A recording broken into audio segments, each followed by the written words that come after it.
Hai Sobat Liputan6.com, apa kabar? Kita ketemu lagi tentunya di Bincang Liputan 6 bersama saya Sheila Oktarina. Dan seperti biasa, kita akan ngobrol dengan salah seorang tokoh yang tentunya akan menjadi narasumber kita di hari ini. Siapa dia ya kira-kira? Seorang pria yang lahir antara Blitar dan juga Magelang, Jawa Tengah dan Jawa Timur. Beliau langsung ditunjuk sama Bapak Jokowi untuk menjadi Jenderal TNI. Atau Panglima TNI, wow. Bahkan sekarang beliau sudah pensiun, tapi karismanya nggak pernah luntur. Langsung aja kita bakal ngobrol sama Bapak Andika Perkasa. Nah, betul ini ada ya Pak Andika di sini nih, langsung aja. Halo Pak. Mbak Sheila. Aduh Ibu. Wah ini ya. Siapa nih? Andrew. Ini kebetulan ya ketemu ya. Indonesia itu dengerin. Oke. Sahabat Liputan6.com, nih kebetulan sekali kita langsung ketemu Bapak, Ibu dan juga anak. Ini anak yang nomor berapa Bu? Nomor tiga yang bungsu. Oke, ini sebenarnya kita pengen ngobrol lebih dekat ya sama Bapak sama Ibu nih, boleh ya kita di mana enaknya kira-kira? Kita kebetulan mau ke rumah mertua saya, Mbak. Siap. Memang ya kita sering lah ke situ. Kalau Mbak Sheila nggak apa-apa, sambil jalan ke sana, Mbak ya. Boleh, ayo.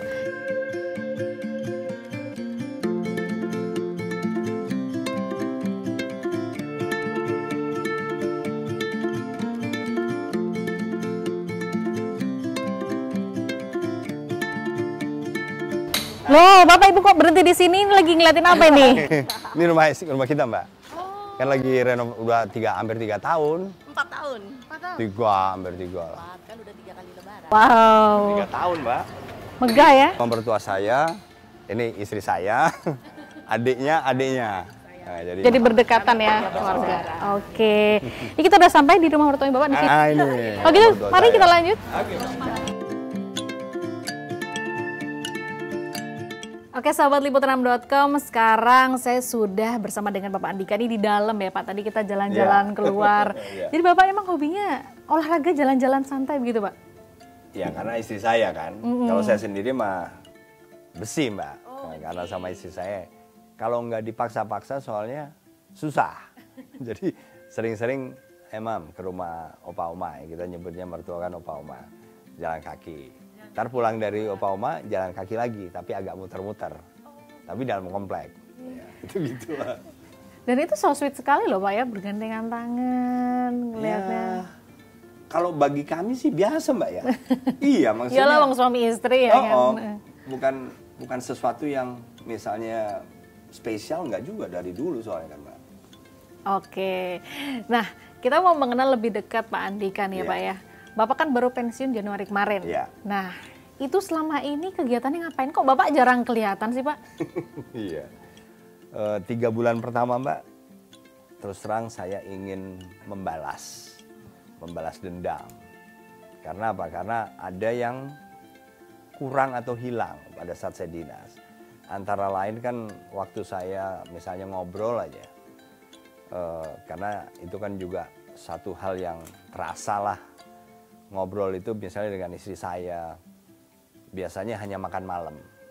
1 hari makan malam doang Mbak. Itu pun dibatasi, karena ada aja tuh urusan yang harus segera kita tangani. Nah sehingga, mumpung waktu ada, ya paling enggak jadi 3 kali makannya sehari, sama-sama. Terus kadang-kadang ya ada juga yang kita bisa ngobrol sebentar.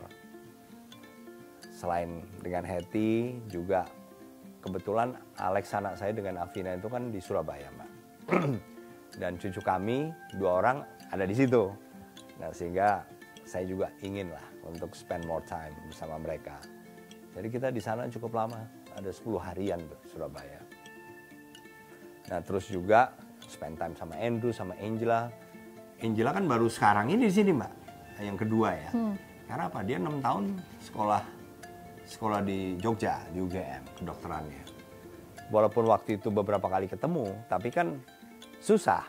Karena itu kami ke sana juga pas karena ada kegiatan. Jadi di sela-sela kegiatan, makan misalnya di rumah, baru ketemu ngobrol sebentar sama Angela. Ya itulah, relatif lebih, spend more time lah dengan Hetty dan anak-anak. Menghabiskan waktu dengan keluarga ya, yang mana sebelumnya pas dinas kan dia sibuk banget ya Pak betul, ya. Betul Pak. ngurusin urusan negara. Macam-macam lah. Oke. Tapi kalau boleh deh Pak kita tahu, dulu awalnya cita-cita Bapak tuh emang terpikir pengen jadi tentara apa enggak sih? Jadi sebenarnya cita-cita saya memang bukan ingin jadi prajurit TNI, Pak. Karena apa? Karena kebetulan bapak saya ini kan, bapak saya tentara, Mbak. Tapi karena lulusan ITB, teknik sipil, sehingga di tentaranya tuh di bagian yang konstruksi. Nah, korpsnya namanya seni kalau di istilah kami. Dan itu istilah internasional ya. Nah, sehingga sejak saya kecil, pulang sekolah, dulu pulang sekolah itu masih jam 12. Itu lihat ke meja bapak saya panjang, kertas dengan penggaris, garis-garis gitu. Yang awalnya nggak ngerti, kebetulan buku-bukunya juga bahasa Inggris. Saya nggak ngerti itu, Mbak, tapi saya hanya lihat gambar-gambarnya aja. Awalnya nggak ngerti, sampai akhirnya diajarin bapak saya membayangkan. Ini begini nih, gambar garisnya, 2 dimensi. Tapi kalau 3D-nya tuh begini kira-kira. Sehingga dari dulu saya ingin masuk arsitek ITB.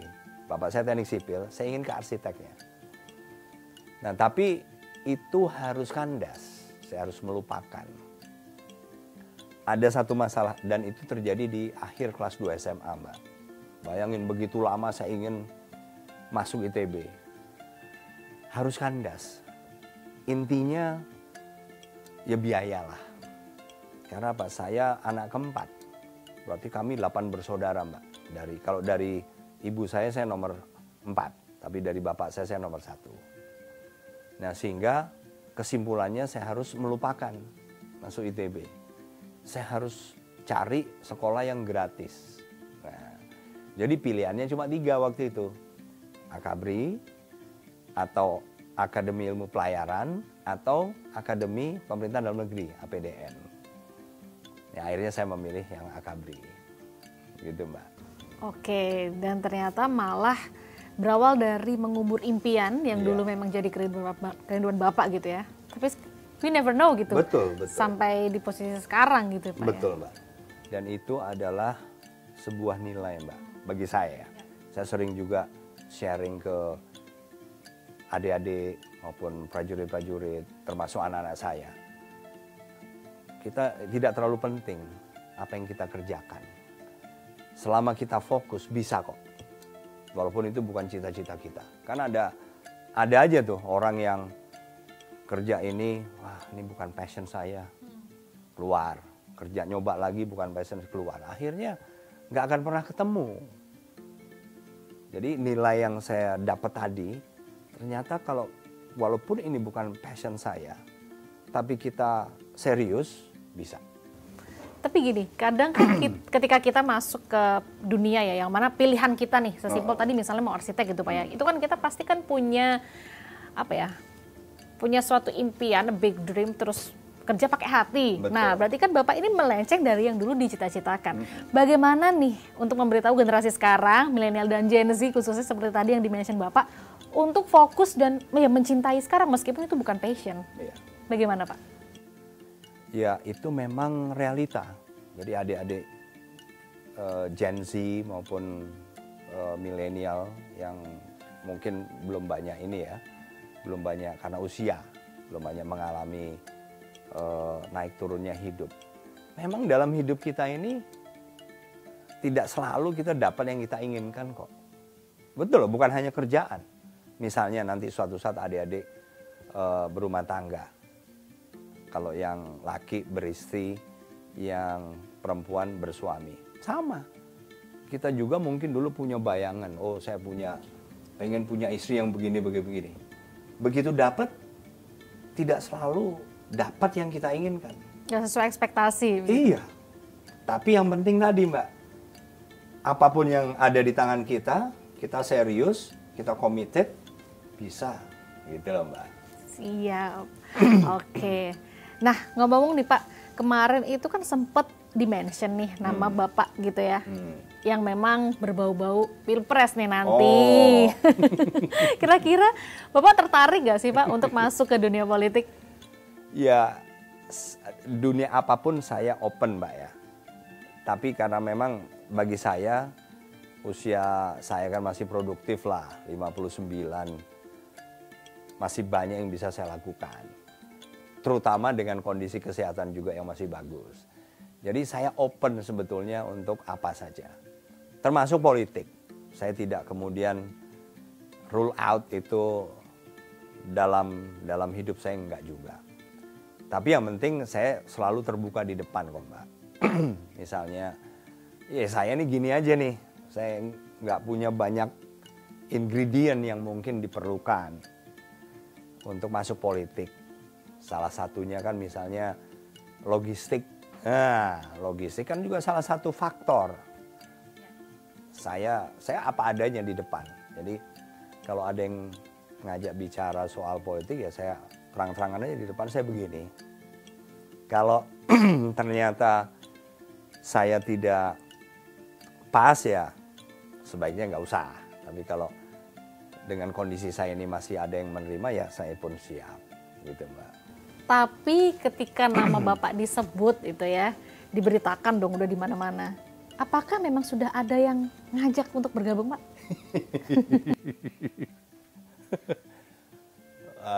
Saya belum bisa ngomong tuh. Waduh, kok biasanya kalau belum bisa ngomong nih ada. Oh iya, ada. Saya harus akui ada. Tapi saat ini karena memang sesuai dengan komitmen waktu itu belum boleh diungkap ya. Saya mohon maaf belum bisa jawab. Aduh. Masih rahasia ya. Kalau gitu nanti kita tunggu surprise-nya aja sahabat liputan.com. Oke. Nah, balik lagi kita ngomongin pas zaman Bapak menjabat gitu ya, dinas jadi Panglima. Itu memang waktunya setahun 2 tahun aja atau bisa lebih Pak? Bisa lebih Mbak. Kan kalau di kita tidak ada periode yang fix. Di beberapa negara maju itu fix Mbak. Misalnya di Australia begitu menjabat ya 3 tahun. Di Amerika begitu menjabat sebagai misalnya Chairman Joint Chief of Staff atau Army Chief of Staff itu 4 tahun. Tapi kita kan tidak. Nah, kita yang membatasi adalah hanya usia. Nah, jadi waktu saya dapat amanah jabatan Panglima, waktunya tinggal setahun. Tapi kan meskipun bisa terbilang sebentar ya Pak ya, tapi udah banyak yang Bapak lakukan gitu loh. Boleh diceritain nggak sih Pak? Harus, apa aja Mbak. yang sudah Bapak kerjakan nih? Harus. Karena bagi saya, sejak awal saya menjabat saya sudah aware Mbak. Karena apa? Waktu saya terbatas. Dan ini pun juga Presiden sendiri yang sering bilang juga. Jadi jangan sampai kita terjebak rutinitas. Nah yang terjadi sebetulnya banyak terjebak. Karena rutinitas itu memang benar-benar menyita waktu. Kalau diikutin gitu Mbak. Tapi kalau kita terjebak akhirnya kita tidak bisa membuahkan sesuatu yang selain rutin. Makanya begitu saya mendapatkan jabatan langsung sudah di sini Mbak. Tuing. Saya harus ini. Bucket listnya banyak ya yang mau dikerjain ya? Oh iya, betul Mbak. Banyak. Ya khususnya bagi saya karena kan semuanya juga berdasarkan anggaran Mbak ya. Uang yang saya punya. Jadi berdasarkan anggaran, apa yang harus saya lakukan. Apa yang bisa saya hemat, saya kumpulin, sehingga bisa lebih nendang. Daripada tadi, kalau ngikutin perencanaan sebelumnya, anggaran ini kan dibagi-bagi. Nah itu yang saya kemudian ambil alih, saya filter lagi, mana yang tidak terlalu perlu, saya ambil kumpulin. Nah ini kemudian jadi sesuatu, hanya jadi beberapa, tetapi lebih nendang. Itu yang saya lakukan. Misalnya nih Pak, apa? Misalnya, kebutuhan kendaraan, mobil, motor, Mbak. Itu kelihatannya sederhana. Tapi memang itu adalah salah satu yang hampir tidak terdukung. Begitu loh Mbak. Karena apa? Karena memang ya mobil motor ini kan ya saya melihatnya sebagai kebutuhan. Tetapi begitu pimpinan punya anggaran, kita jadi kadang-kadang lupa gitu loh Mbak. lupa karena ada yang banyak lagi lebih penting. Tapi karena saya merasakan tanpa kendaraan dan karena memang kondisi kendaraan di bawah ini begitu kurang.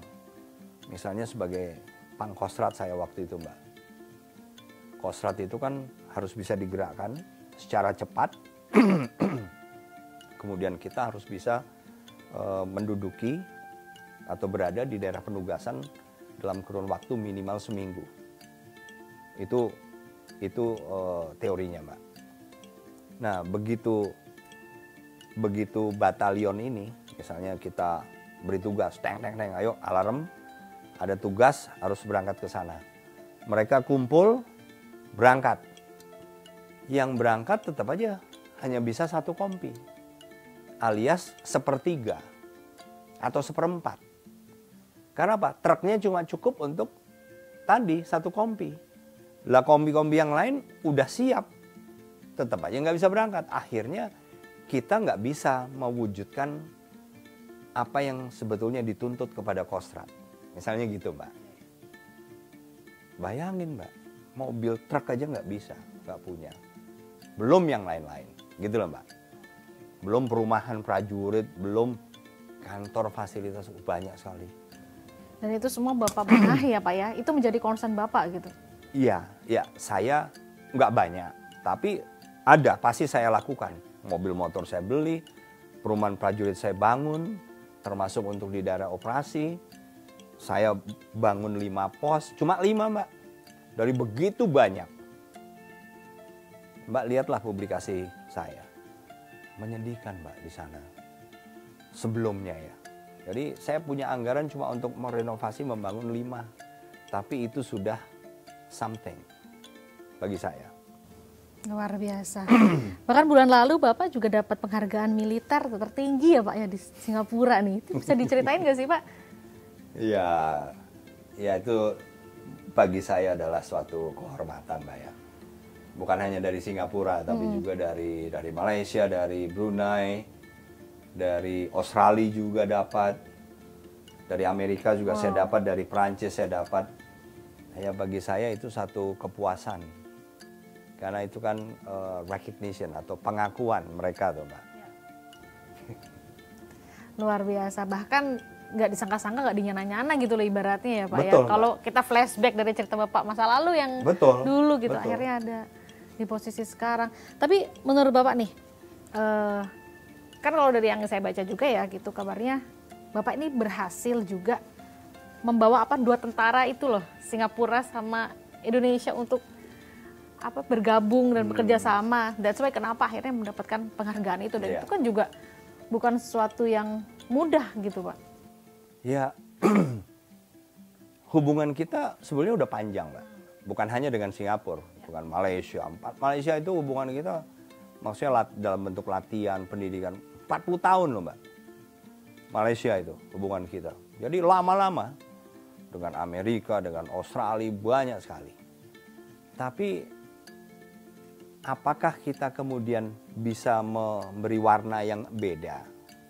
Karena kan business as usual. Jadi misalnya ya tiap tahun cuma begitu-begitu aja. Nah, yang saya lakukan tidak biasa. Nah, itu yang mungkin membuat mereka memberikan nilai tersendiri lah gitu. Oke, jadi menurut Bapak nih, kerjasama di bidang keamanan khususnya gitu ya, antar negara tetangga regional maupun internasional, apalagi di tengah situasi yang seperti ini gitu ya, ketika kemarin pandemi, terus akhirnya sekarang endemi, terus geopolitik global juga yang nggak menentu, seberapa penting Pak? Sangat penting. Sangat penting pada saat yang bersamaan uang kita nggak cukup. Atau anggaran pertahanan kita nggak cukup. Sangat penting, Mbak. Karena apa? Karena kita memang memiliki atau diberikan kondisi geografi yang memang seperti ini. Jadi untuk misalnya orang dari Sumatera ke Papua saja nggak bisa lewat daratan. Jadi itu kan membuat lebih kompleks, lebih mahal dalam hal logistik, Mbak. Sehingga bagi saya kita mempertahankan kedaulatan NKRI ini tugas pokok kita Mbak ya. Itu kita harus smart. Kita nggak mungkin kok bisa mengusulkan, oh kita idealnya kita itu harus punya A, B, C, D. Pesawat tempur kita idealnya harus sekian, kapal kita sekian, tank kita sekian. Realitanya nggak bisa Mbak. Dan bukan kita doang loh. Banyak negara di dunia ini juga yang nggak akan pernah dapat idealnya gimana. Artinya kan, tapi kan kita juga tetap harus mengemban tugas ini. Menegakkan kedaulatan di negara kita. Gimana caranya? Bagi saya adalah dengan ngajak teman-teman. Gitu loh Mbak. Jadi kalau kita dengan luas wilayah perairan kita yang begitu luas, kita bisa patroli sama-sama Singapura, patroli laut ya, dengan Malaysia, dengan Australia, dengan semua tetangga kita. Kan lebih ringan. Lebih banyak yang tercover akhirnya dibandingkan kalau kita sendiri. Itu aja Mbak. Karena kerjasama dengan adanya kolaborasi itu. Nah, Dan apakah ini memang jadi alasan juga ketika Bapak menggagas Super Garuda Shield yang Betul. diikuti 14 negara itu? Betul. Ya karena memang kita nggak mungkin bisa Mbak. Nggak mungkin bisa. Sendirian gitu loh Mbak. Kalau kita kemudian terbantu. Contoh gini lah, kan sudah terjadi juga. Misalnya tsunami 2004. Terus yang baru-baru aja misalnya yang juga gempa bumi itu yang di Poso, terus di Mamuju juga. Buktinya langsung begitu banyak negara yang membantu. Kan lebih ringan daripada kita sendiri gitu loh Pak. Betul. Nah, saat ini Pak, pemerintah kan lagi mencanangkan visi Indonesia Emas 2045. Salah satunya RI ini harus punya kepemimpinan dan pengaruh yang kuat untuk dunia internasional. Menurut Bapak, apa yang harus dilakukan untuk mewujudkan hal itu, Pak? Jadi kalau kita berbicara dunia internasional, Mbak, pertama kita harus menjadi bagian dari dunia internasional itu sendiri. Ini bagi saya ya. Kelihatannya memang abstrak ini. Tapi bagi saya, saya sering soalnya menghadiri pertemuan multilateral, Mbak. Konteks apapun gitu ya, tapi kan militer. Dan di situ kan kelihatan sekali, Mbak. Misalnya untuk Asia Pasifik, di situ kelihatan mana yang dekat. Jadi hanya karena kita hadir, belum tentu kita tuh deket, Mbak. Loh beneran ini, Mbak. Apakah cuma karena undangan aja? Apa? Betul. Okay. Begitu kumpul kelihatan. Oh, yang deket dia dengan dia. Yang dia kagak ada yang ngajak ngomong. Bener nih Mbak. Saya melihat ada yang nggak diajak ngomong sama sekali. Ya, memang dia bagian dari Asia Pasifik. Tapi berarti dia kan sama sekali nggak diperhitungkan. Maksud saya begitu Mbak. Nah itu, jadi bagi saya kalau kita ingin menjadi pemain lah yang lebih diperhitungkan, kita sendiri harus menunjukkan, kita harus care, kita harus mau, harus ada take and give-nya Mbak di dunia internasional.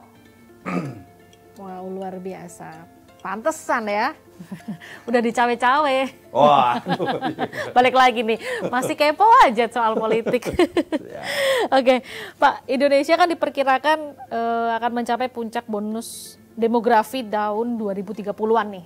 Dimana kan sekitar 68,3% populasi adalah generasi muda. Milenial dan Gen Z tadi yang sudah sempat dibahas ya. Dan menurut Bapak nih, gimana caranya biar jadi peluang, bukannya bencana, yang mana kita tahu dan banyak yang mengatakan kalau mental anak-anak zaman sekarang itu kan beda sama orang dulu gitu Pak.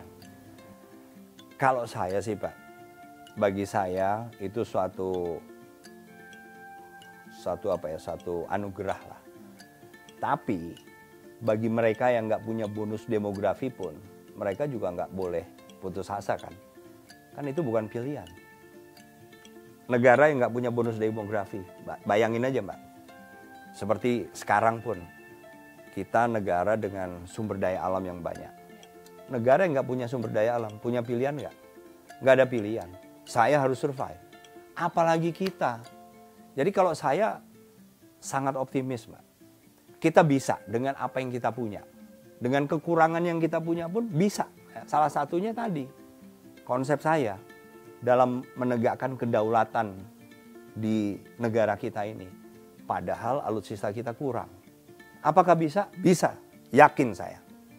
Dan saya ingin generasi muda kita juga yakin bahwa kita bisa. Kita pasti bisa. Saya yakin itu Pak ya? Yakin saya. Kita bisa kok ternyata diperhatikan sama negara-negara besar. Bisa satu level kita sama mereka. Bicara juga bisa satu level. Bisa. Nggak minder kita, Mbak.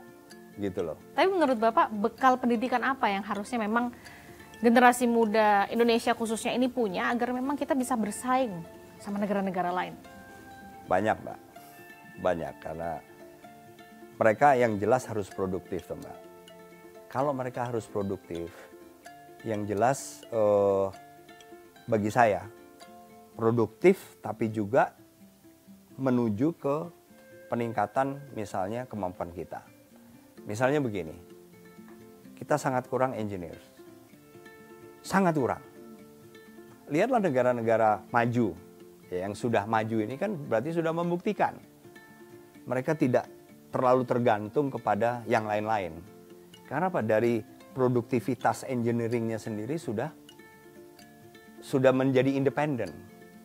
Tapi kalau kita belum, akhirnya kita selalu tergantung kepada tadi negara-negara yang misalnya punya kemampuan untuk melakukan sebuah produksi. Jadi salah satunya adalah dengan cara menurut saya, Mbak, ya, membuat mereka, generasi muda kita ini lebih produktif. Apa? Harus ada arahan dari kita. Nggak bisa semaunya masing-masing, nggak bisa juga. Paling nggak harus ada arahan. Supaya mereka, nih loh, semua bagus pilihan itu, sesuai passionmu masing-masing bagus. Tapi kalau kita mau lebih produktif, kita perlu meningkatkan kemampuan produksi kita. Berarti jurusan-jurusan yang sifatnya tadi lebih specialized, bukan yang hanya generalized, itu perlu diperbanyak. Bukan hanya engineer maksud saya. Tapi tadi kedokteran, kemudian ya yang begitu-begitulah. Tapi yang generalis-generalis ini mungkin lebih dikurangi. Oke, sahabat Liput6.com, bisa dibilang memang Pak Andika ini memikirkan juga ya generasi muda ini nanti ke depannya seperti apa. Apakah itu termasuk juga larangan yang Bapak cabut, Pak, terkait keturunan PKI yang masuk TNI itu? Bagi saya, seluruh warga negara Indonesia, Mbak, siapapun orang tuanya atau siapapun saudaranya mempunyai hak yang sama. Misalnya ada anak Indonesia, orang tuanya misalnya Mbak, koruptor atau pembunuh, terus dia nggak punya hak, kan nggak juga. Itu adalah tindakan orang tua atau siapa di keluarganya. Tapi dia, selama dia tidak melakukan apapun, apalagi kriminal, maka dia punya hak yang sama, seluas-luasnya. Jadi bagi saya, generasi muda kita juga harus punya kesempatan itu, Mbak. Apapun tadi orang tuanya, dan khususnya isu tadi kan memang secara hukum memang nggak ada yang mengatur itu. Makanya saya patuh pada peraturan perundangan. Oleh karena itu setiap warga negara harus punya kesempatan masuk TNI. Gitu loh, siapapun Mbak. Tanpa diskriminasi ya Pak? Tanpa diskriminasi. Oke. Dan ini juga membuat kita generasi milenial dan juga Gen Z ini harus bangga akan Indonesia. Nah, dengan slogan itu nih Pak, seharusnya kan nggak cuma sekedar slogan ya, apalagi gitu kan, ini statement dari Bapak, semua bisa masuk TNI tanpa diskriminasi. Ya dong, sebegitu bahagianya dan bangga sama Indonesia loh sekarang, dari mulai pemerintahan, militer, semua tuh sudah membuka peluang lebar-lebar untuk generasi muda. Nah, menurut Bapak, apa yang harus dilakukan agar generasi muda, milenial dan Gen Z begitu ya, kita tuh harus sadar, Indonesia tuh seluar biasa itu loh, dan kita harus bangga sama Indonesia. Saya kebetulan kan sudah pernah berdinas atau perjalanan ke luar negeri, Mbak, ya. Jadi sebetulnya begitu banyak kok yang sudah dicapai oleh individu-individu masyarakat Indonesia. kita punya masyarakat Indonesia yang sekarang bekerja di kantor wali kota New York misalnya. Bisa loh. Dan itu nggak cuma 1-2 yang kerja di Facebook, yang kerja di misalnya di tech companies yang besar-besar, ada juga. Jadi saya ingin generasi muda kita tahu, kita tuh kalau kita push potensi kita semaksimal mungkin, kita masih bisa. Bisa. Makanya harus percaya itu. Percayalah bahwa generasi-generasi yang lebih tua pun, apa yang mereka punya, Mbak? Kan nggak seperti kita ini sudah menikmati lebih banyak fasilitas. Kualitas pendidikan sekarang dengan waktu itu, waduh jauh dong. Tapi presiden pertama kita Soekarno bisa pengaruhnya besar sekali. Padahal kekayaan kita waktu itu kan nggak sebanding dengan kekayaan sekarang, Mbak. Kok bisa? Jadi kita harus yakin bahwa kita tuh bisa. Dengan yang ada, yang kita punya sekarang aja. Nggak usah nanti berandai-andai. Saya pasti bisa asal, nggak usah. Nggak usah pakai asal. Nggak usah pakai asal. Yakin dulu aja. Asal push. Drive sekeras-kerasnya. Selalu bilang dalam hati, I can do this. We can do this together juga. Pasti bisa, Mbak. Mindset ya Pak ya. Iya. Yakin yang harus kita Mbak. tanamkan dalam hati. Oke, Iya. baik. Meskipun kadang-kadang suka minder ya kan. Betul, betul. Dan sekarang kan bagi saya kesempatan untuk mengisi diri jauh lebih murah. Karena apa? Nggak perlu sekolah. Karena segala sesuatu itu sudah bisa kita cari di YouTube. Nggak seperti zaman kita dulu atau generasi orang tua kita. Bayangkan, lebih murah loh Mbak. Lebih gampang segalanya. Jadi asal kita mau aja. Itu yang harus ada. Kita harus mengingatkan satu sama lain. Lo bisa. Lo harus bisa. Nggak ada yang nggak mungkin dalam hidup ini. Begitulah. Oke. Nah Pak Andika pas reuni kemarin sama Kasata Amerika Serikat, Jenderal James ya. McConville. Ini salah satunya ada yang dibahas secara akrab tuh soal keluarga katanya. Ini biar afdol, boleh dong. Ini kita lanjut pembahasan soal keluarga ya Pak ya. Oh iya boleh. Kalau boleh nih Ibu, mana Ibu? Oh iya. Mami sama Andrew, come here. Ini bergabung Mam. Here, sit here. Sini Mam. Fasih bahasa Indonesia? Oh fasih. Bisa. Iya. Agak sedikit aneh aja.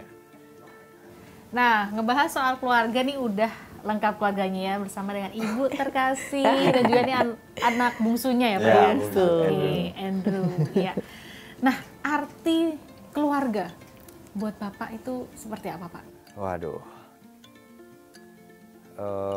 Keluarga bagi saya adalah utama Mbak. Karena apa? Karena saya melihat dalam keluarga saya sendiri. Dalam keluarga saya sendiri loh Mbak ya, adik kakak. Ada yang nggak berhasil. Ada yang berhasil. Dan itu bukan hal yang kecil. Karena kalau begitu orang nggak berhasil Mbak, waduh. Ini bukan hanya bagi yang bersangkutan, kakak atau adik saya. Tapi juga buat anak-anaknya. Dia tidak akan mempunyai akses kesempatan seperti yang orang tuanya lebih berhasil. Kita bukannya diskriminatif, tapi itu kan sesuatu yang bisa kita kawal lah. Walaupun juga bukan kewenangan kita 100%. Itu juga banyak variabel lain lah yang menentukan berhasil tidak. Tapi minimal kita harus bisa memastikan yang bisa kita capai itu harus tercapai. Misalnya dalam hal keluarga. Ya karena saya melihat di dalam keluarga saya sendiri. Orang tua saya, ibu saya bukan pernikahan yang pertama. Itu pernikahan kedua dengan bapak saya.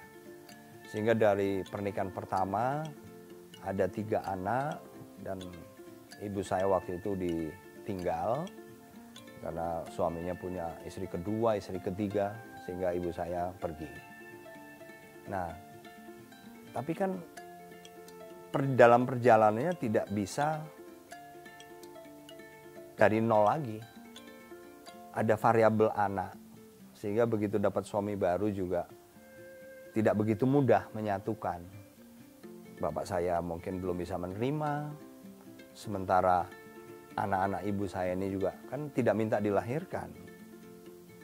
Mereka sebagai anak kecil harus tinggal bersama neneknya, mungkin juga kepengen lihat teman-temannya dijemput sama ibunya sama bapaknya, dia nggak bisa.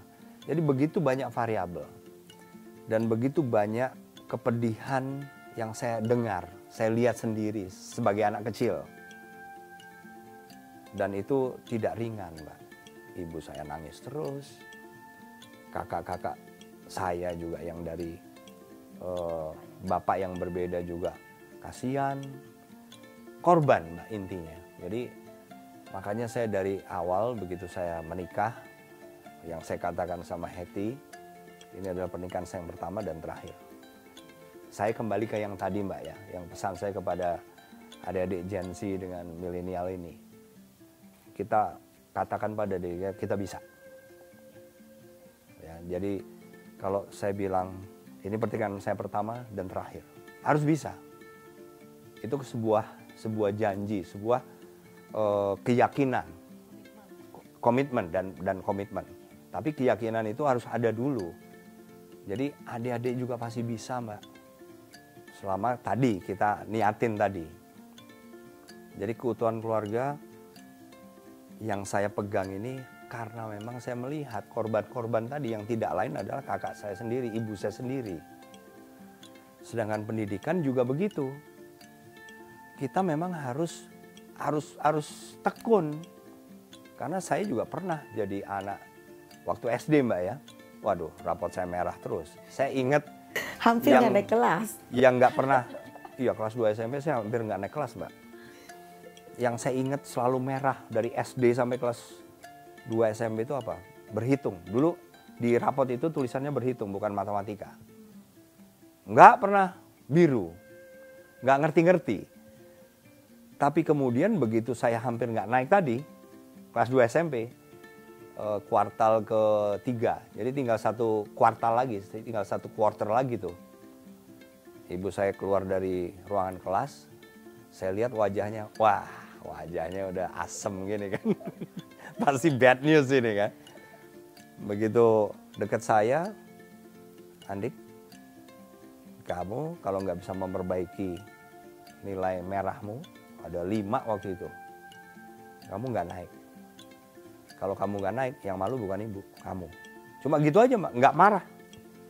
Saya langsung runtuh, Mbak. Waduh, saya langsung kebuayang ke sini. Wah, kalau saya nggak naik sama adik kelas yang mungkin ini, malu banget saya rasanya gimana gitu. Akhirnya jadi abis itu malah jadi juara umum terus. Wow. Itu yang kemudian merubah saya.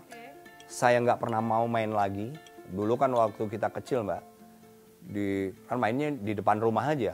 Kan dipanggil-panggil tuh, Andik, Andik. Jadi teman itu udah nggoda itu, manggil-manggil supaya kita keluar main. Saya nggak mau lagi. Karena saya nggak mau lagi, saya spend more time untuk study. Akhirnya bisa, malah juara kelas.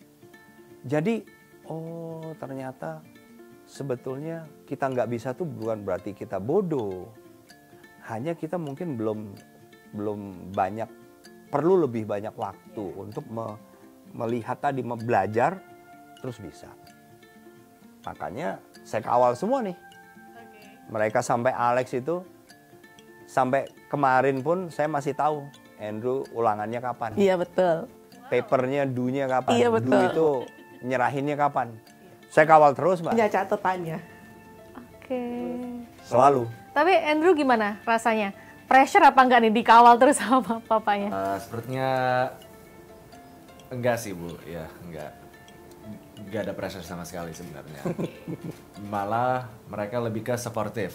Oke. Thank you. Wow. Soalnya biasanya kan kalau sampai dikontrol kayak gitu, anak tuh jadi pressure. Wah, ini mama papa betul. saya tahu nih ulangannya kapan, Betul. nilainya gimana. Betul. Nggak ke pressure sih, Mas Andika hanya mengingatkan. Mengingatkan. Ya, ya. Mengingatkan. Ini Angela sekarang nih, kan sudah ini kan internship, Mbak. Internship ini untuk mendapatkan SIP tadi, surat izin praktek. Ini bukan lagi sekolah, tapi kan tetap aja ada penugasan-penugasan. Ini saya kawal terus. Jangan sampai lupa Angela, berapa minggu lagi, ayo mulai cicil, gitu-gitu. Itu perlu, Mbak. Jadi mengawal, mengingatkan anak-anak kapan dunia, papernya. Iya. Tapi kan kalau ngeliat tahun-tahun kemarin ya pas masih dinas, kan Bapak sibuk, Bu. Gimana itu membagi waktunya antara family sama... Selama kita membuat itu prioritas, sama seperti olahraga, Mbak. Orang begitu sibuk, bagi saya olahraga adalah prioritas saya. Saya nggak boleh terganggu jadwal saya. Yang paling sulit, Mbak, pada saat saya jadi komandan Pas Pampres kan, itu 1 tahun 7 bulan, tidak ada 1 hari pun libur. Tidak ada 1 hari pun. Mau lebaran, apa, tahun baru, nggak ada. Jadi saya pasti, dinas pasti bersama, harus mengawal, karena tanggung jawab saya. Itu pun saya sempat olahraga. Walaupun cuma 45 menit. Karena itu bagian dari kebutuhan saya. Nah gitu loh. Jadi Mbak tanya tadi, anak-anak gimana? Oh, saya nggak mau. Jadwal-jadwal yang kurang penting, jangan dulu. Ini lebih penting bagi saya. Prioritas ya, Pak? Prioritas. Ya? Oke. Ini mau tanya nih sama Ibu. Ini kan tadi barusan aja lo diceritain sama Bapak, pas menjabat itu nggak ada libur. Bahkan mau tahun baru, mau lebaran juga tetap dinas. Bahkan bisa dibilang pas awal-awal menikah ya, Bu ya? Mungkin Bapak pas dinas tuh udah sibuk. Ini rasanya gimana, Bu, ditinggal-tinggal, Bu? Udah biasa ya. Alhamdulillah sih sampai Mas Andika pensiun, kita belum pernah cuti. Ya, Wow, maksudnya gimana jadi? Nggak pernah cuti, ya nggak pernah libur. nggak pernah libur. Jadi tetap Bapak masuk terus? Iya, iyalah. Iya. Itu kalau nggak pengertian sekali sulit loh, Bu. Betul, betul. Kan biasanya nih ya, apalagi kan perempuan nih, saya kan juga baru menikah. Ini kalau misalnya suami saya dinas saja, baru kerja, Betul. udah kangen loh, Bu. Ibu gimana menahan sabarnya, Bu? Betul. Sama, kalau kangennya sih sama. Tapi udah terbiasa sih ya. Iya, mungkin karena tadi Mbak saling memahami. Saling memahami bahwa ini kerja ini kebutuhan yang memang untuk keluarga juga. Jadi ya akhirnya ya gitu, mengerti. Oke, Bu, ini kan di media sosial di mana-mana, bahkan tadi saya melihat sendiri kemesraan Bapak dan Ibu nih bergandengan tangan. Yang mana kata Pak Andika, ya kan biasa suami istri gandengan gitu kan. Tapi Pak Andika ini sosok yang romantis nggak sih, Bu?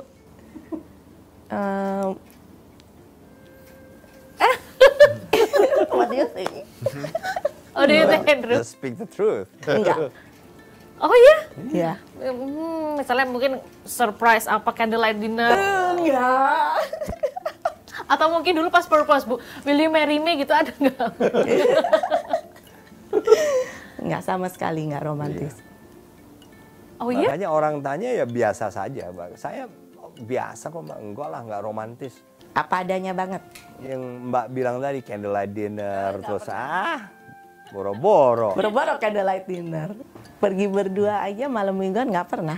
Iya. Oh iya? Iya. Karena sibuk mungkin ya. Mungkin kita lebih seneng di rumah kali ya. Ngebiasain waktu di rumah, Iya. deep talk begitu ya. Iya kali. Tapi memang begitu kita keluar ya tadi saya merasa I'm gonna protect you. Gitu loh. Iya, tanggung jawab saya. Sosok Ibu, Bu Hetty, seorang istri bagi Bapak, seperti apa, Pak? Waduh, itu benar yang dibilang orang, Mbak. Itu kan old adage ya. Behind every successful man, there's always a strong woman. Kan galak woman. Iya, strong woman. Strong, tegas, galak ya, Bu. Iya. Iya. Jadi bagi saya Hetty ini memang seorang istri yang kuat. Sehingga saya bisa sukses.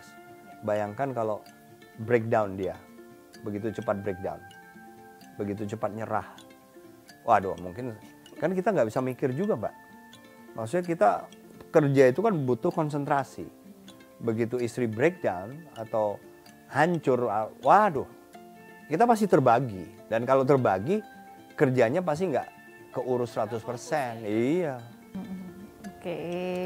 Nah, sekarang kan waktu lebih banyak bersama keluarga ya, Bu ya, karena Bapak sudah pensiun. Dan tadi Bapak katanya nih, aduh udah ada yang ngajak masuk politik. Kira-kira Ibu mengizinkan nggak? Kalau saya terserah Mas Andika aja. Jadi tetap support ya? Iya. Apa sih Bu pengalaman paling berkesan selama mendampingi Bapak? Termasuk terakhir kemarin pas jadi Panglima TNI. Apa ya, Det, ya? Semua setiap hari berkesan sih sama Dedi. Semua berkesan. Ya. Jadi mungkin kuncinya gini, Mbak. Kebanyakan kita take for granted. Kita biasanya nggak sadar bahwa kita nih beruntung setelah kita kehilangan yang tadi kita punya.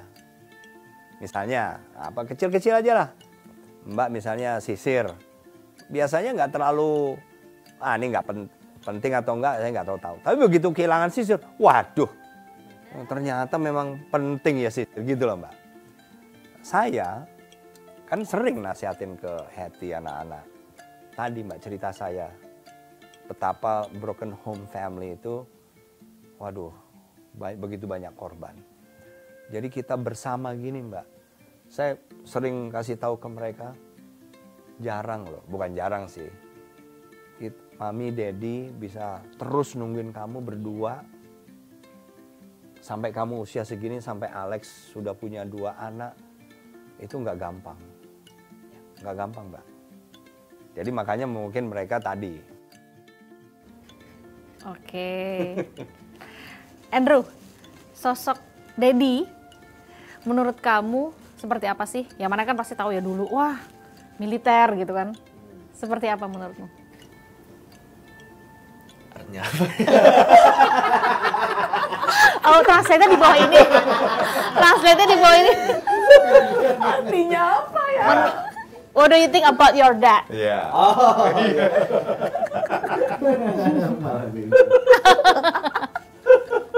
Ya, apa? Saya sebagai anaknya mungkin saya rasa bangga sekali kan. Saya bisa lihat apa bapak saya dari humble beginnings, right? Kalau di dalam bahasa Inggris, he shouldn't be here where he is right now. Jadi dari humble beginnings bisa jadi maksudnya orang yang paling top yang di bidang dia itu, you know. Ya, Yeah. militer ya, Yeah. ya. What can you say kan? Jadi emang harus admire aja from a distance, you know. Oke, nah Admire from a distance. Ya. From a short distance. Satu orang doang. ya, Pak, jadi anak-anaknya semua nggak ada yang ngikutin jejak Bapak ya? Nggak ada Mbak. Tapi ada nggak sih Bu kepengenan gitu ya, kerinduan sebenarnya ada dong dari 3 anak ini 1 aja ngikutin militer. Ada dong. Pengen ya? Harusnya yang dicalonkan siapa? Andrew. Gimana itu? To join? Saya nggak ada pengennya sih. Saya jujur aja. Kenapa? Why? Hah? Why? Ya karena apa ya? Mungkin kita di raise sama values yang kita harus self-made kan? Okay. Be your own man, make your own path. Jadi menurut saya itu adalah salah satu values sebagai jadi perkasa kan? Perkasa. Perkasa. Perkasa. We're the perkasas. Yeah, make it a value, okay. We create our own path, right? We are the perkasa. We're the perkasas. We create our own path. Tapi Daddy sama Mami galak nggak sih? Sebenarnya enggak sih kan. Iya, kan kalau orang lihat pasti waduh, kan apa orang militer, gagah pasti galak kan, serem. Tapi sebenarnya mereka baik sekali, santai. Jadi memang benar-benar support ya. Anak-anak Iya. memilih jalannya sendiri pun didukung begitu, Pak. Enggak Mbak. Nah, justru Gimana, itu. Mbak? Gimana ini? Saya kembali seperti yang saya bilang tadi Mbak. Dukung tapi terarah. Oh, oke. Tetap diarahkan ya? Harus. Oh. Arahnya bukan satu titik. Bukan satu pilihan. Tapi pilihan yang lebih sedikit. Mengerucut lah ya. Iya. Oke. Jadi pas mengambil college ini, milih sendiri Andrew atau diarahkan? Saya kebetulan milih sendiri. Kalau di sini. Iya, Iya. Kalau Alex dan Angela? sama. Sama. Sama milih sendiri. Semua milih sendiri. Semua milih sendiri. Iya. Karena dari mereka sejak SMP udah set, Mbak. Tapi Iya. kebetulan pilihannya bagus-bagus ya Pak ya? Karena kita menciutkan, Mbak. Iya. Nah, itu satu lagi, Mbak. Kita jangan sampai telat. Karena apa? Itu terjadi kan di kita. Jadi kita dulu waktu sekolah ngalamin. Banyak teman-teman nih, kalau saya kelas 3 SMA udah tahu saya harus masuk Akabri. Sebelumnya bahkan saya sudah tahu saya ingin masuk ITB arsitek. Tapi banyak kan teman-teman yang begitu lulus, wah saya mau daftar apa ya? Mau daftar apa aja belum iya, iya. tahu. Waduh. Masuk quarter life crisis gitu biasanya juga kan Iya. ketika Mereka ini sejak SMP sudah, Mbak. Sudah set. sudah menentukan. Oh, Iya. sudah kita ciutkan tadi sejak kelas 1 Sejak SMP. SMP. Karena waktu kecil juga kita kalau jalan-jalan, kita jalan-jalannya ke kampus-kampus. Oh ya? Ya. Dari situ udah terbuka pikirannya ya, udah dibuka dari sejak dini nih Betul. anak-anak Kecil diarahkan. main ke taman kampus gitu. Oke. Jadi bukan apa ya, semaunya. Semaunya, tapi dalam pilihan yang sudah dibatasi. Yang nggak mungkin salah tadi. Oke. So, Andrew, kamu kan udah lulus sekarang ya? Oke, master, right? Iya, master. Mau back to America or stay in Indonesia? Jadi saya rencananya cari kerja di Amerika dulu mungkin. Oh, Iya. ya jauh dong nanti sama mami sama daddy. Iya. It's emang. okay. It's okay lah. Nggak It's apa-apa. okay. It's Itu okay. ada maksudnya, Mbak. Hmm. Karena apa? Karena saya ingin dia punya fondasi.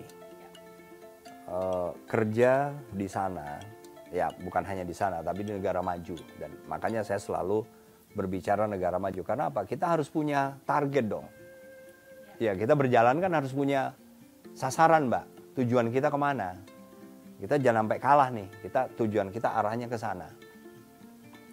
Di negara maju itu work ethic-nya udah jauh lebih keras, Mbak. Jauh lebih keras. Misalnya kita Isoma, itu kan mungkin aturannya loose lah ya. Berapa lamanya itu mungkin loose. Ya, kalau di sana 30 menit lunch break, 30 menit bener. Oh iya, Mbak. Disiplin waktu ya Pak Oh, ya? aduh, sangat keras, Mbak. Nah, itu yang saya ingin mereka punya basic foundation dulu di sana. Oke. Nanti setelah itu kerja dimanapun, termasuk di Indonesia kan pasti lebih udah punya pegangan. Oke, ini out of the box ya Pak ya, nanyanya ya Bu ya. Kalau tadi mungkin masalah pendidikan ya, apa yang mereka mau kita arahkan, didampingi. Kalau untuk pasangan nih, mungkin kan yang Angela mungkin atau buat Andrew, apakah juga mereka boleh menentukan pilihan masing-masing istilahnya nih, like apapun profesinya atau apa, boleh nggak Pak? Bu? Mirip sebenarnya. Mirip tadi. Oke. Ya kalau ke Angela kan, ke Angela ya Mbak ya. Ya harus punya, kalau pasangan suami yang punya kerjaan. Kan itu harus tuh Mbak. Begitulah. Karena kamu harus bisa hidup independen. Walaupun Angela juga bekerja. Nah termasuk Andrew, apalagi Andrew. Dia kan kepala keluarga. Berarti first thing first, harus kamu tunjukkan. Kamu harus punya pekerjaan. Nggak bisa nggak punya. Dan nggak bisa hanya begitu-begitu aja. Harus tunjukkan. Oke. Tapi anak-anak itu termasuk yang terbuka nggak sih? Kayak sering curhat gitu nggak sih Bu? Sama Ibu? Mungkin ya ada lah gebetan-gebetan ya Andrew ya. Kamu sering curhat nggak sama Mami? Like your girlfriend maybe? No. No. It's a secret? No about that. Not about that. Jadi masih di-keep ya? Atau mungkin memang terbuka berteman? bergaulnya Terbuka. gitu? Saya tahu dia punya pacar atau enggak gitu. Dan itu kan nggak mudah ya, bagaimana caranya biar anak-anak itu memang tetap terbuka sama ibu, Betul. sama bapak? Dari dulu Mas Andika ngajarin, mengajak saya dan anak-anak untuk terbuka. Bahkan handphone kita berdua, kita semua tahu nomornya, passwordnya, Iya. dan anak-anak juga tahu. Jadi Nggak ada kita rahasia. dari kecil nggak ada rahasia di antara kita semua. Nggak ada privacy? No. Nah, antara kita. Sampai sekarang padahal ya udah dewasa juga. Sekarang saya udah nggak pernah buka-buka handphone mereka sih. Trust ya udah Ya, ya. sekarang saya udah nggak pernah. Karena kan sudah dewasa. Kalau dulu kan mungkin pas masa pertumbuhan. Ya, tapi mereka masih bebas buka handphone mami and daddy. Ya. Karena nomornya nggak pernah berubah kan, passwordnya. Nah, ini kemarin Bapak pas acara silaturahmi Lebaran bareng Pak Guntur Soekarno Putra di awal Mei ya Pak ya, benar ya itu ya. Ini kan sempat nyanyi, gitu ya. Bapak ini mah hobinya nyanyi, Bu. Waduh, nggak pernah Mbak. Kalau nggak Pak Guntur yang maksa, wah nggak mungkin saya nyanyi Mbak. Itu pertama kali Mas Andika menyanyi. Selama saya 30 tahun mendampingi. Iya Mbak. Iya, betul. Kita nggak bisa nyanyi. Di rumah pun nggak pernah. Terus hobinya apa Pak? Olahraga. Olahraga ya. Olahraga lah, ya. Kebutuhan ya, bukan hobi. Oke. Olahraga selain nge-gym, apa? Misalnya sepak bola, tenis yang Bapak suka? Enggak, sama sekali enggak Pak. Sepak bola tuh saya malah, waduh, karena trauma. Sebetulnya di Indonesia nggak suka sepak bola tuh kan, wah itu Nggak keren ya? iyalah apa di luar apa di luar normal lah. Normanya orang senang sepak bola. Karena kita punya trauma Mbak. Jadi saya gegar otak 2 kali. Kelas 3 SD sama kelas 5. Jatuh? Jatuh gara-gara bola itu. Main bola di jalan depan rumah kita. Kan kalau kita dulu kan main bola di jalan aja. Depan rumah gitu. Golnya pakai batu bata gitu, 2 atau pakai batu 2 kiri kanan. Jatuh Mbak. Itu jatuhnya memang pas di jalan atau ke senter bola Pak? Enggak. Bola ke sini, kita loncat, pas mendarat di bola. Oke. Jadi Aduh, geblak begitu Mbak. Gua gorotak pingsan. bener-bener mendaratnya di atas bola, Di bola atas kan bola. bulat ya Pak ya, Iya. otomatis kegelincir dong. Langsung begini. Saya ingat saya tidur aja di rumah seminggu. Nggak boleh bangun karena gegar otak ringan. Dan itu 2 kali terjadi. 2 kali.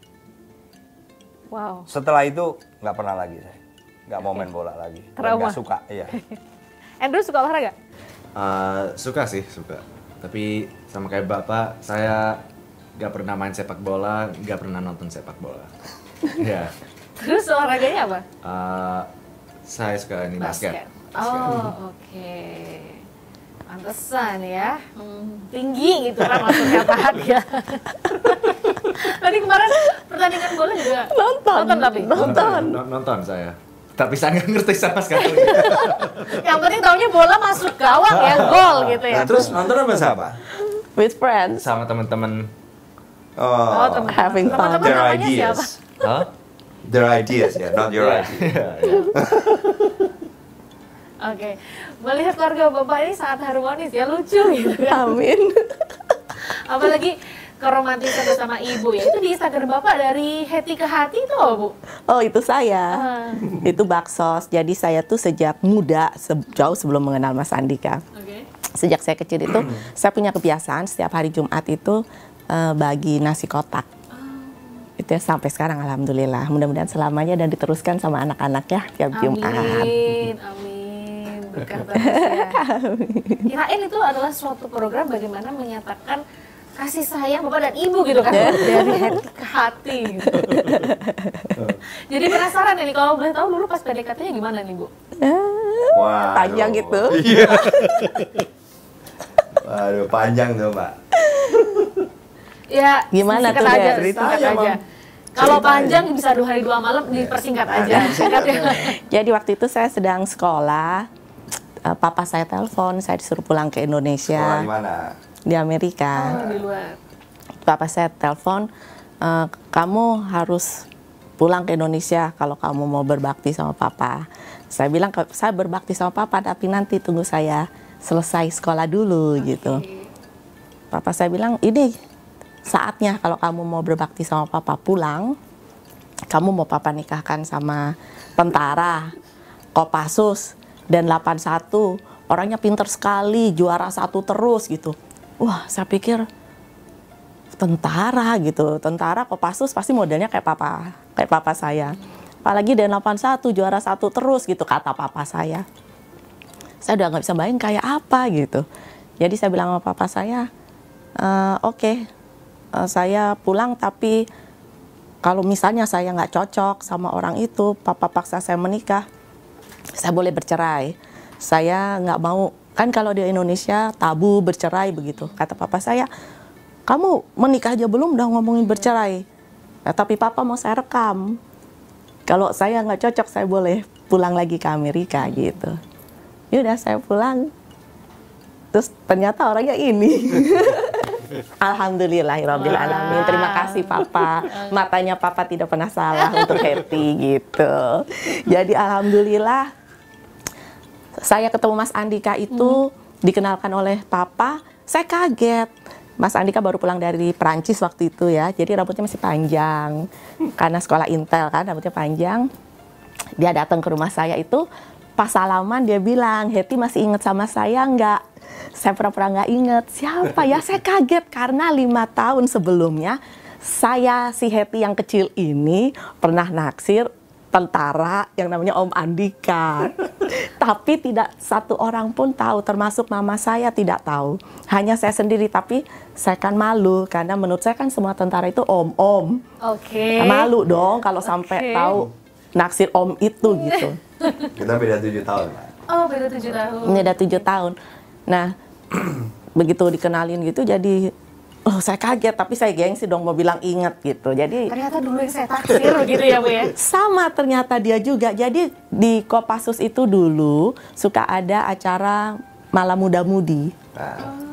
Malam Muda-Mudi itu tentara-tentara yang bujangan-bujangan itu dengan gadis-gadis yang ada di kompleks Kopassus itu, anak-anak tentara juga itu, kita ada Malam Muda-Mudi untuk berkenalan gitu. Kayak bersosialisasi gitu. Sosialisasi. Malam itu saya dan Mas Andika rupanya sudah saling taksir-taksiran lah begitu. Tapi dia diam, saya juga diam. Begitu papa saya kenalin itu, oh saya kaget. Maha baik Tuhan ya.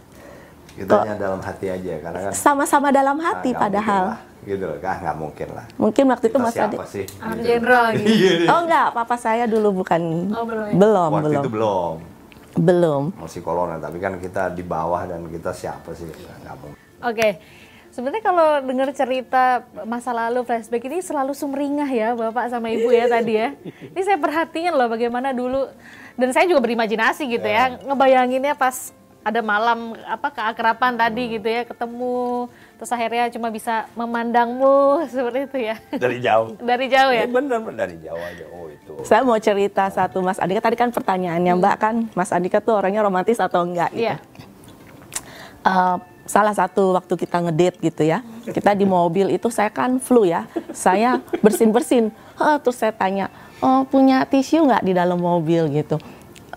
Nggak ada tisu, tapi dia keluarin sapu tangannya, oh saya punya sapu tangan gitu. Terus saya kan pakai buang ingus gitu kan, terus saya kembaliin, Om Andika ini, oh nggak usah. Benar manggilnya Om. Iya, waktu awal. Terus nggak usah, simpen aja sama Hetty gitu. Saya simpen, lalu kami menikah lah ya. Singkat cerita kami menikah, pas ulang tahun pertama pernikahan dengan bangganya saya bilang ini. Masih inget nggak sapu tangan? Ini masih saya simpen gitu. Kamu baik banget. Terus kata Mas Andika, ya iyalah, masa saya ambil lagi, udah ada ingus kamu kok. Sebenarnya iya juga ya. Iya, itulah dia. Jadi dia Mau tuh nggak dibalikin romantis. dimasukin kantong loh, udah basah kan gitu ya Pak ya. Tapi ternyata itu momen yang luar biasa ya, dan masih disimpan, dan ternyata Sekarang udah enggak lah, udah oh dibuang. iya. Harusnya itu dibingkai dong Bu ya, menjadi kenang-kenangan gitu kan. Ketika menjadi kisah pertama gitu kan, waktu akhirnya jadi Alhamdulillah. cinta terakhir. Luar biasa. Alhamdulillah, bukan cinta pertama. Cinta bukan. terakhir. Cinta terakhir. Nanti saya ngorek lagi nih, siapa nih pertamanya lo? Kalau saya jelas gak ada, saya masih kecil. Ini nih. Waduh. Oke, Andrew nggak bingung kan? Nggak ya, oke. Kamu melihat your mom and your daddy nih, mereka akrab seperti ini, romantis seperti ini, what do you think about that? Ya, gak ada opini sih. Ya udah kayak apa namanya? Just just let it happen. They're happy. Yeah, just let it happen. Oh, oke. Biarin aja. Translate-nya di bawah sini. Jadi kalau Angela waktu itu pernah suatu hari bilang sama kita, Dad, Mom, ada temanku main kemarin yang ke rumah itu, terus dia bilang, Angela, itu sehari-hari mami sama daddy kamu begitu? Iya, gitu. Mami daddy kamu apa mesra atau apa gitu ya? Terus enak ya gitu, ngomong sama kamu enak ya, terus mesra banget. Terus Angela bilang, hah? Kayaknya biasa aja. Gitu. Jadi mungkin karena mereka ngelihat kita biasa aja, mereka baru tahu mungkin dari temennya, setelah temennya datang ke rumah terus ngelihat baru.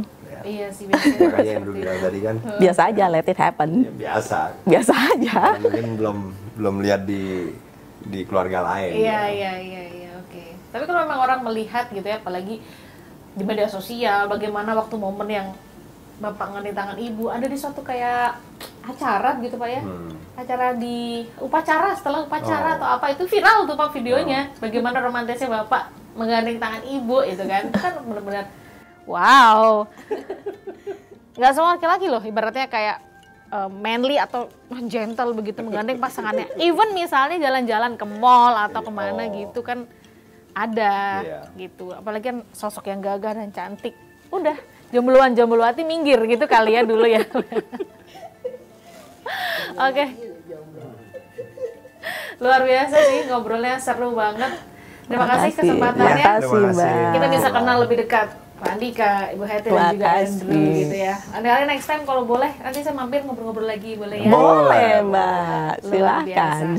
Boleh kasih satu pesan, kalau tadi Bapak sempat memang memikirkan generasi milenial, generasi muda ini. Yang penting kita yakin kita pasti bisa. Kalau pesan Ibu untuk anak muda sekarang? Untuk anak-anak muda sekarang, sama seperti Mas Andika, harus yakin bisa, disiplin, dan pada saatnya kalian nanti bekerjalah dengan hati dan hati-hati. Wah, dengan hati dan hati-hati. Just be careful about anything ya pasti. Iya, betul, Mbak. Sekali lagi terima kasih banyak Pak Ya, Andika. sama-sama. Makasih Mbak, makasih. Thank you. Sahabat Liputan6.com, itu dia tadi bincang Liputan 6 bersama dengan Bapak Andika Perkasa dan juga keluarga. Kalau kita lihat, luar biasa ya, begitu harmonis keluarga beliau. Dan selalu ingat untuk sahabat Liputan6.com, khususnya generasi milenial dan Gen Z, kita harus yakin kalau kita bisa dan fokus sama apa yang menjadi mimpi kita. Kalau begitu, saya Sheila Oktarina pamit, sampai jumpa.